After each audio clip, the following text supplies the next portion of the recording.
پنجاب میں اسموگ کی روک تھام کے لیے لاہور سمیت 10 اضلاع میں اسمارٹ لاک ڈاؤن نافذ کر دیا گیا ہے۔ لاہور، ننکانہ صاحب، شیخوپورہ، قصور، گجرانوالہ گجرات میں اسمارٹ لاک ڈاؤن نافذ۔ سیالکوٹ، نارووال، حافظ آباد اور منڈی بہاؤالدین میں بھی نقل و حرکت محدود رہے گی۔ آج اور کل اسکول بھی بند۔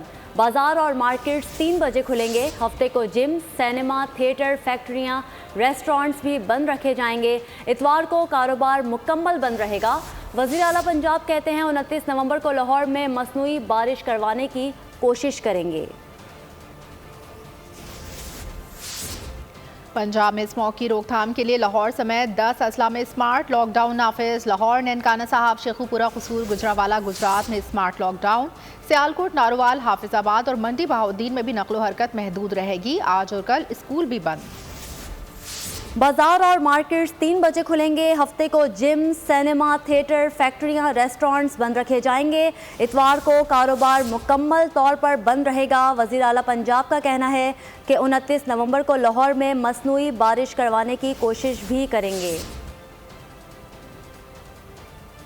الیکٹرک بائک اسٹوڈنٹس کو ہم سبسڈی پہ دیں گے جو اس علاقے سے سفر کر رہے ہیں اسموگ کو۔ مارکیٹس ہم بالکل بند کرنے کے حق میں نہیں ہیں۔ یہ فیصلہ کر رہے ہیں کہ مارکیٹس فرائیڈے اور سیٹرڈے کو 3 بجے کھلیں گی اور رات تک وہ کھول لیں، کوئی حرج نہیں ہے۔ سنڈے کو پوری مارکیٹس ہر طرح کی وہ کلوز ہوگی۔ ریسٹورنٹس بھی اس طرح 3 بجے فرائیڈے سیٹرڈے کو کھلیں گے۔ 29 نومبر کو لاہور والی سائڈ پہ اگر بادل آئے جو آرٹیفیشل رین کے لیے موزوں ہوئے، سازگار ہوئے، تو ہم کوشش کریں گے کہ آرٹیفیشل رین کریں۔ سبسکرائب کریں اور بیل دبائیں تاکہ کوئی خبر رہ نہ جائے۔